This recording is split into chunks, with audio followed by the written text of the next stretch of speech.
ഈ പ്രപഞ്ചത്തിലെ ജീവജാലങ്ങളുടെ ജീവന്റെ ആദ്യ ചുവടുവെപ്പുമായി ബന്ധപ്പെട്ട ഒരു പ്രധാന തെളിവിനെ കുറിച്ചാണ് ഇന്ന് നമ്മളിവിടെ ഡിസ്കസ് ചെയ്യാൻ പോകുന്നത്.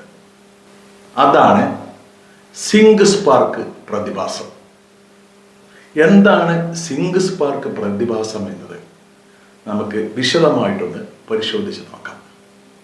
എല്ലാവരും വീഡിയോ മുഴുവനായിട്ട് കാണണമെന്നും സബ്സ്ക്രൈബ് ചെയ്യണമെന്നും അഭ്യർത്ഥിക്കുന്നു. സിങ്ക് സ്പാർക്ക് എന്നത് ഒരു ജൈവശാസ്ത്ര പ്രതിഭാസമാണ്. ഒരു സ്ത്രീയുടെ അണ്ഡവും പുരുഷന്റെ ബീജവും കൂടിച്ചേർന്ന് ഗർഭധാരണം നടക്കുന്ന നിമിഷത്തിൽ അണ്ഡത്തിൽ നിന്ന് ഒരു ചെറിയ സിങ്ക് സ്പാർക്ക് അല്ലെങ്കിൽ സിങ്ക് തീപ്പൊരി പുറത്തു വരുന്നു. ഈ തീപ്പൊരി എന്നത് ഒരു തരം രാസപ്രവർത്തനമാണ്. അതിൽ സിങ്ക് എന്ന ലോഹം ഉൾപ്പെടുന്നു. ഈ പ്രതിഭാസം ശാസ്ത്രജ്ഞർ കണ്ടെത്തിയത് അണ്ഡത്തിന്റെ ഉള്ളിൽ നിന്ന് സിങ്ക് കണങ്ങൾ പെട്ടെന്ന് പുറത്തേക്ക് വിടുന്നതിലൂടെയാണ്. ഇത് ഒരു ചെറിയ വെളിച്ചം പോലെ കാണപ്പെടും. അത് ജീവന്റെ തുടക്കത്തിന്റെ അടയാളമായി കണക്കാക്കുന്നു. കുറച്ചുകൂടി ലളിതമായി പറഞ്ഞാൽ, നമ്മുടെ ശരീരത്തിൽ ഒരു അണ്ഡവും ഒരു ബീജവും കൂടി ചേരുമ്പോൾ അണ്ഡത്തിന്റെ ഉള്ളിൽ നിന്ന് സിങ്ക് എന്ന ലോഹം പുറത്തേക്ക് വരും. അത് ചെറിയ ഒരു തീപ്പൊരി പോലെ തോന്നും. ഈ തീപ്പൊരി ഗർഭം ഉണ്ടാകുന്നതിൻ്റെ ആദ്യ സൂചനയാണ്. ഉദാഹരണം, നമ്മൾ ഒരു മെഴുകുതിരി കത്തിക്കാൻ തീപ്പെട്ടിയിൽ തീപ്പൊട്ടിക്കൊള്ളി ഉരക്കുമ്പോൾ ഒരു ചെറിയ തീപ്പൊരി വരും. അതുപോലെ അണ്ഡവും ബീജവും കൂടിച്ചേരുമ്പോൾ അണ്ഡത്തിൽ നിന്ന് ഒരു ചെറിയ സിങ്ക് സ്പാർക്ക് വരുന്നതായി കാണാം. അത് ജീവൻ തുടങ്ങുന്നതിൻ്റെ ആദ്യ അടയാളമാണ്. അതായത് ജീവൻ തുടങ്ങുന്നതിൻ്റെ ആദ്യ അടയാളമാണ് അണ്ഡത്തിൽ നിന്ന് പുറപ്പെടുന്ന സിങ്ക് സ്പാർക്ക് അല്ലെങ്കിൽ സിങ്ക് തീപ്പൊരി.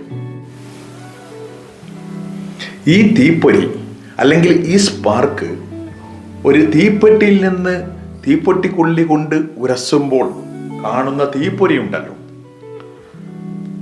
അത്ര തന്നെ ഇല്ല എന്നാണ് പറഞ്ഞു വരുന്നത്. മൈക്രോസ്കോപ്പിന്റെ സഹായത്തോടെയാണ് ഈ തീപ്പൊരി ശാസ്ത്രജ്ഞന്മാർ കണ്ടെത്തിയത്. ഈ ചെറിയ തീപ്പൊരി പറയുന്നത് ഒരു പുതുജീവൻ അവിടെ തുടങ്ങി എന്ന കഥയാണ്. ഇത്ര ചെറിയ ഒരു സിങ്ക് സ്പാർക്ക് പ്രതിഭാസം ആരാണ് കണ്ടെത്തിയതെന്ന് നമുക്ക് പരിശോധിക്കാം. 2011 ശാസ്ത്രജ്ഞന്മാർ ഈ പ്രതിഭാസം കണ്ടെത്തിയത്. എലി, കുരങ്ങ് തുടങ്ങിയ പല ജീവികളിലും മൈക്രോസ്കോപ്പിന്റെ സഹായത്തോടെ പരിശോധിച്ചിട്ടാണ് ഈ സിങ്ക് സ്പാർക്ക് പ്രതിഭാസം കണ്ടെത്തിയത്. 2016 നോർത്ത് വെസ്റ്റേൺ യൂണിവേഴ്സിറ്റിയിലെ ശാസ്ത്ര സംഘം തെരേസ വുഡ്റഫ് എന്ന ശാസ്ത്രജ്ഞയും തോമസ് ഒ ഹലോരൻ എന്ന ശാസ്ത്രജ്ഞനും ഉൾപ്പെടുന്ന ഗവേഷക സംഘം, അവരാണ് മനുഷ്യരിൽ സിങ്ക് സ്പാർക്ക് പ്രതിഭാസം ആദ്യമായി കണ്ടെത്തിയത്. സിങ്ക് സ്പാർക്ക് പ്രതിഭാസം ഏതാനും മിനിറ്റുകൾ മാത്രമേ നീണ്ടു നിൽക്കൂ. പക്ഷേ അത് ജീവന്റെ ആദ്യ ചുവടുവെപ്പിന്റെ തെളിവാണ്. ഒരു ബീജത്തിന്റെ ഉള്ളിൽ സിങ്ക് സംഭരിക്കപ്പെട്ടിരിക്കുന്നത് ചെറിയ ചെറിയ വെസിക്കിളുകളിലാണ്. ഇവ ഫെർട്ടിലൈസേഷന് ശേഷം പൊട്ടിത്തെറിക്കുന്നു.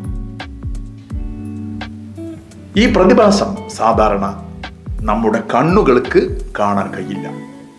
പ്രത്യേക മൈക്രോസ്കോപ്പിന്റെ സഹായത്തോടെ മാത്രമേ ഇത് കാണാൻ സാധിക്കൂ. ചുരുക്കത്തിൽ എല്ലാ ജീവജാലങ്ങളിലും ജീവന്റെ തുടക്കം ഒരു പ്രകാശ പ്രതിഭാസത്തോടെയാണ് ആരംഭിക്കുന്നതെന്ന് നമുക്ക് നമുക്ക് പറയാം. വീണ്ടും കാണാം. നന്ദി, നമസ്കാരം.